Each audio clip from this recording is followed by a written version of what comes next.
Why do women never forget an event and keep bringing it up again and again? I guarantee you that if you apply this method, your wife will never mention the past incidents again. How should we spend our engagement period to have a good marriage life? Will my fiancé change after we get married? Then the man gets angry and punches the table. Because engagement is actually a trailer of the marriage. Rules are broken, feelings are expressed too much, personal boundaries are crossed, they become too intimate with each other. If there's a problem, solve it first and then get married. If you cannot manage it properly, it can burn down your entire house. Brother Ahmed, welcome again to Words Eternity. Today, we have prepared some very interesting, but at the same time, difficult questions for you about marriage, communication between spouses, and family. We want clear, clarifying, and convincing answers from you. If you are ready, let's begin. My first question is, what are the essentials in a family? Let me list them like this: trust, respect, and love. Actually, these words have lost their weight a little bit in our everyday language. First, you need to trust. But what do we mean by this? You can think of trust as a table, respect as the glass on the table, and love as the water in that glass. So, love is the fruit of respect and trust. If there's no mutual trust and respect in a marriage, there cannot be love. Because love is the result of those two. Is being in love necessary when you're getting married? No, it's not. Warming up to each other emotionally is enough. Because if you build a healthy relationship, love, which is the fruit of it, will come out naturally. That's why there's no need for you to condition yourself and say, I must be in love to get married. In fact, at some points, being in love can even prevent you from seeing reality. In such cases of intense love, when the marriage takes place, it can even harm the marriage. So, love is not something you need in the first place to get married, but rather a result of a healthy relationship. But then, what is trust? Trust is something you feel as a result of thoughts like, I can make a lifelong journey with this person. He or she will always be with me. Thoughts that make you not worry about the future. Why do spouses become distant from each other? Isn't it possible to maintain love like it was at the beginning of the marriage?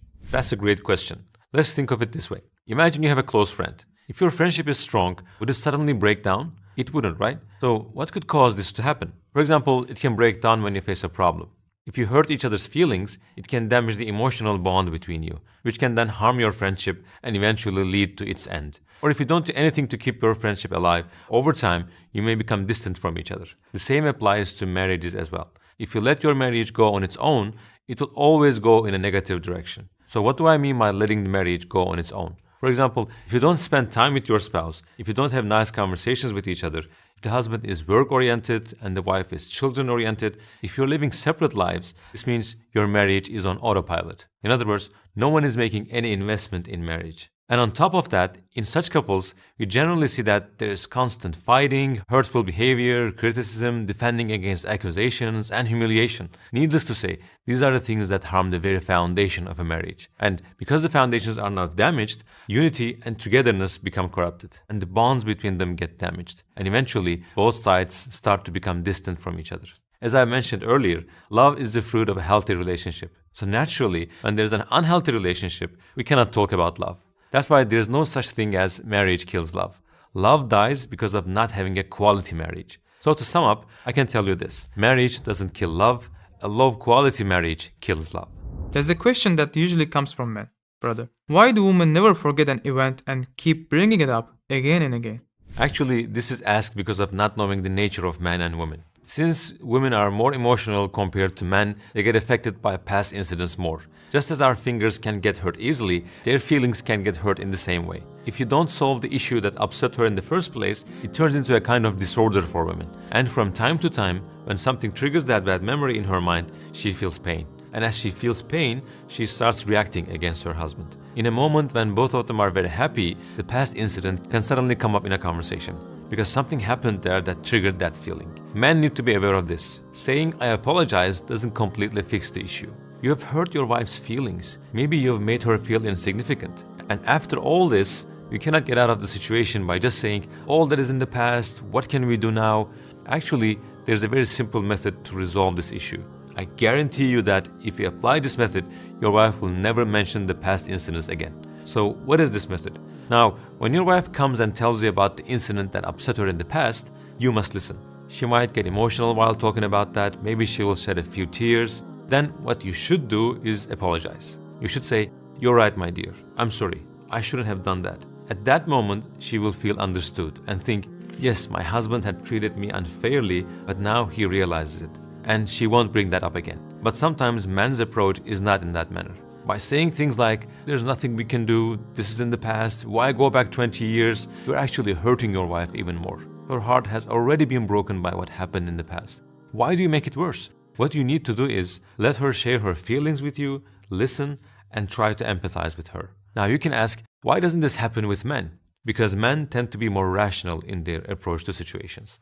In other words, they build walls so that they're not deeply affected by the events. Because they are more engaged with the outside world, they need to be strong, they need to be tough. On the other hand, a mother is busy with her baby, busy with her child, and the person who will take care of a baby must be very sensitive. She needs to be very understanding of the child's feelings. She should be loving and caring to be able to get up at night when the child cries. So, such a sensitive woman is vulnerable. Your words can easily hurt her. On the other hand, a man can build a wall and keep his emotions inside. But of course, there may also be events that men don't forget as well. During the process of meeting before marriage, wouldn't it be better if there were no privacy boundaries or that couples could get to know each other better? Isn't it better for them to be closer? The answer is no. There are no scientific findings on this claim. Have you ever heard such a thing as two people need to shake hands to get to know each other better? Or you must hug the other person to really know him or her? There's no need for this. This doesn't mean don't ever meet with the spouse candidate. Meeting is a disaster. No. If it were like this, you would end up marrying a person you don't know at all. You should definitely meet before marriage. For example, you can meet each other in public places with a third person one or both of you know. You can eat a meal, drink tea or coffee. While being mindful of boundaries, you can ask questions, try to get to know each other. You can also talk and get information from other people who know that person. During this period, spouse candidates should try to analyze each other's manners, behaviors, and words. So how can this be done? I'll give you an example. Imagine man and woman meet in a restaurant. Not just the two of them, of course, with the third person.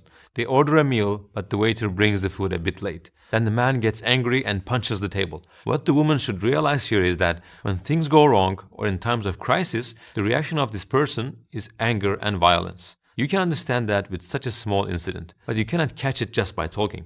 Because people's true identities and personalities come out in times of problems and crisis. At such moments, consciousness gets out of the way and our subconscious problem-solving methods come out. But if you only focus on having fun and always try to see the other person's positive sides, you won't be able to see the natural state of that person. Therefore, it's beneficial to meet with the spouse candidate from time to time, to observe their behavior along with our own behaviors. There's another question from our single brothers and sisters. They ask, how should we spend our engagement period to have a good marriage life? This is a very important question because engagement is actually a trailer of the marriage. Because in that period, you're going to witness almost everything you will experience in marriage. However, many people tend to ignore the warning signs and the negative traits in their fiancés, believing that they can change them in the future.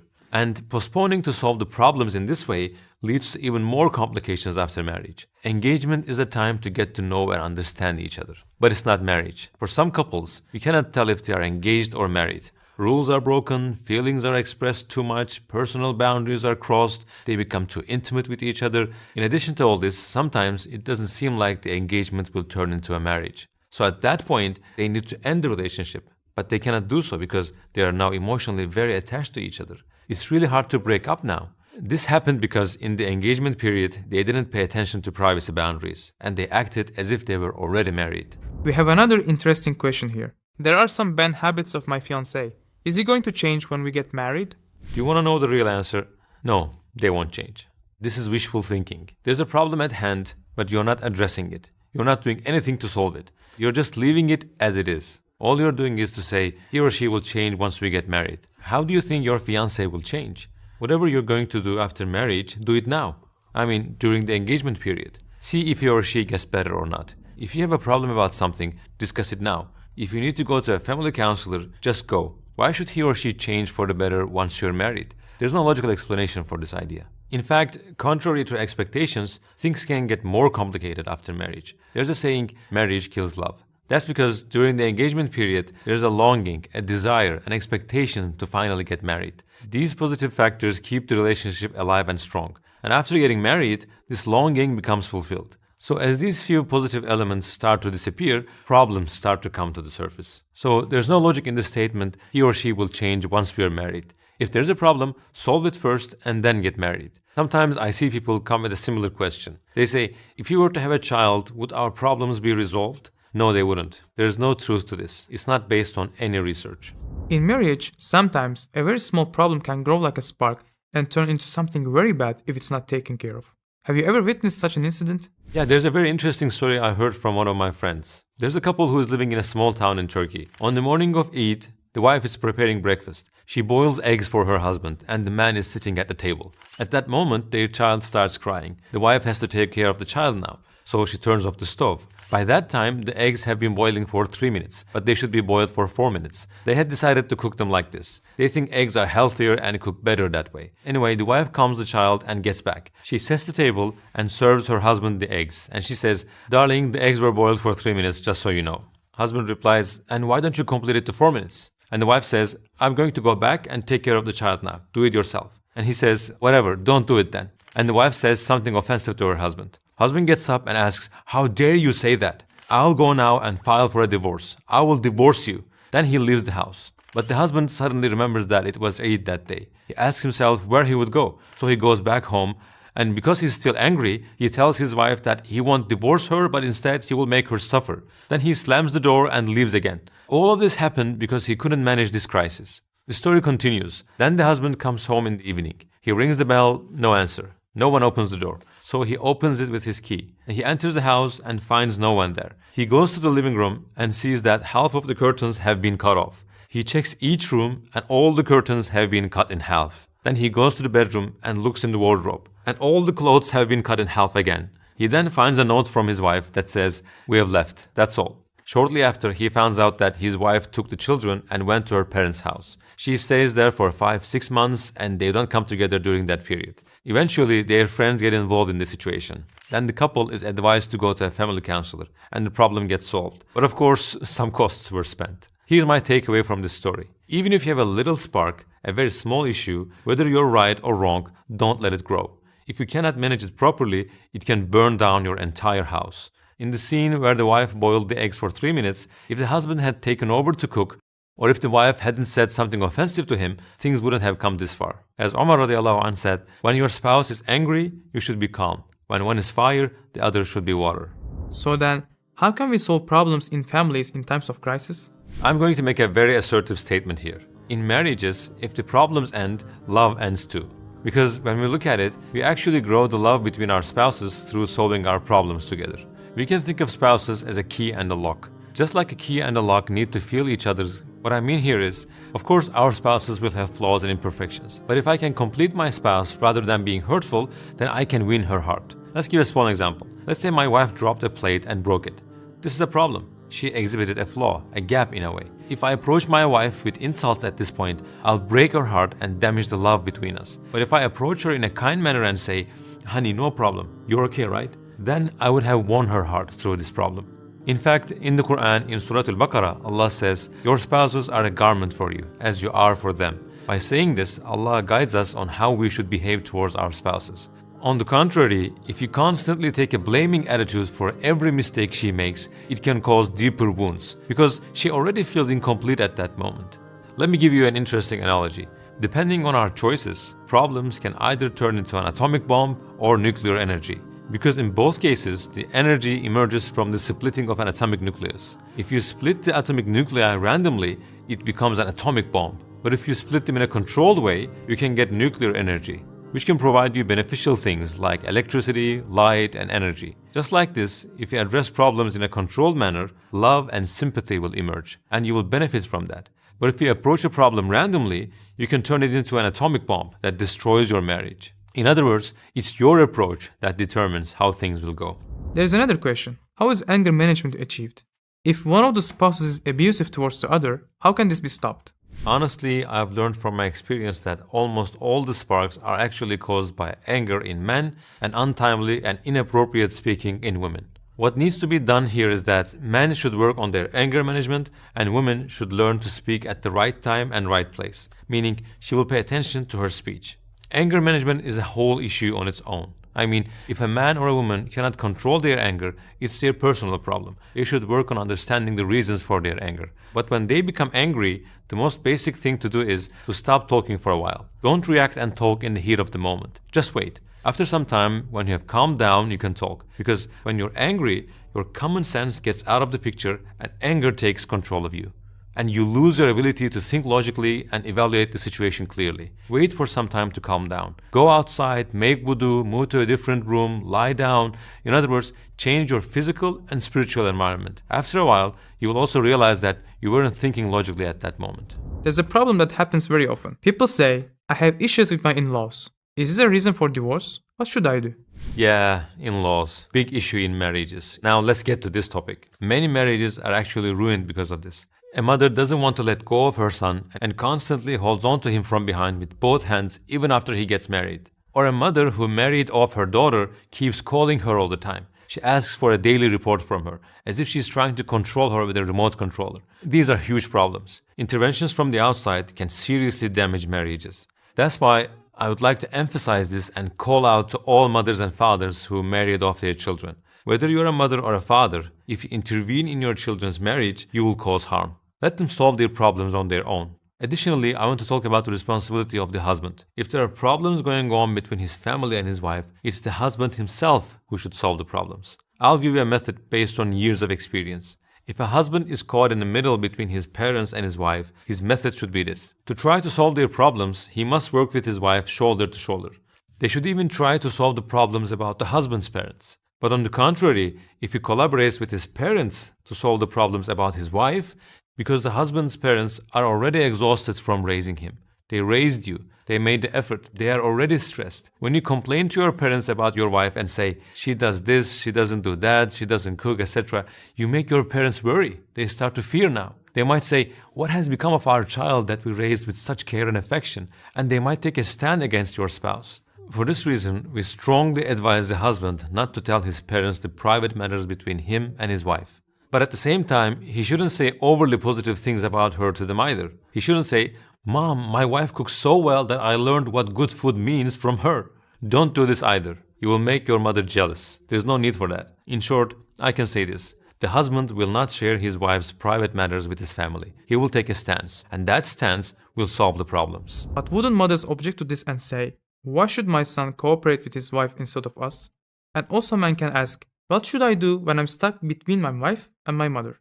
These are very good questions. We should try to understand the situation of the mother here, because it's not easy for her either. You give birth to your son, you raise him, always make him your priority, take care of him more than yourself, but just as he reaches the age of productivity, he moves away from you and begins to live with another woman, his wife. Yes, the mother gave birth to him, raised him, but she must understand her son's situation now. She shouldn't make things hard for him. And as for the son, he should always be thankful and respectful to his mother. But since he is with his wife now, he should hold her tightly. He should always stand shoulder to shoulder with his wife. Problems can only be overcome in this way. Since they have started a family, the person he should cooperate with is his wife.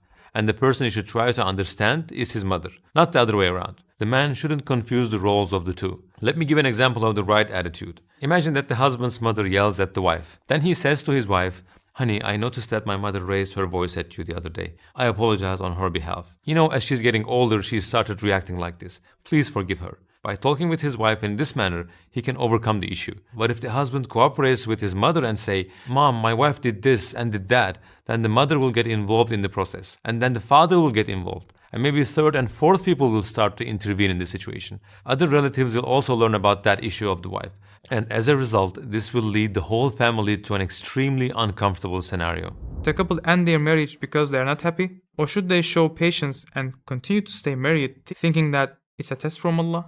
First of all, the reasons that make the marriage unhappy should be identified. For example, when we listen to the couple, we might hear them saying, I did my best, but it didn't work out. From their perspective, it looks like everything necessary has been done to save the marriage. But the real question is, were the things you did to save your marriage actually right? Think about it. Even when a person has brain death, we cannot be completely sure that he is really dead or not. We consult a doctor for this, because they are experts and they can tell us if the person is dead or not. But in marriage, we see that the spouses decide on their own whether they should end the relationship or not. They say, this marriage is over, let's get divorced. According to whom and based on what? In such a situation, couples must seek the assistance of an expert. As for seeing this as a test from Allah, I want to say this. Now, let's say a couple has consulted an expert about their marriage, which is on the very edge of ending, and the expert thinks that their marriage has emotionally ended. But the man says, "This is my test. I want to continue to stay married." Okay, as you wish, go on.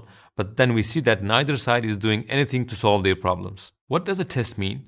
It means this is the exam I will take, and I can answer these questions. But is it possible for you to answer the questions without doing anything? No. You say, "This is my test," but you don't study for it, nor do you make any effort to answer the questions. You're still avoiding the problem. You run away from home, you still act indifferent and insensitive. You don't bring any reasonable solutions to your problems with each other. Yet you say, "This is my test." Nowhere in the world can you pass an exam by doing nothing. You will fail. If you accept that it's a test, you need to act accordingly. You need to take a problem-solving approach. And to achieve that, you need to try and struggle.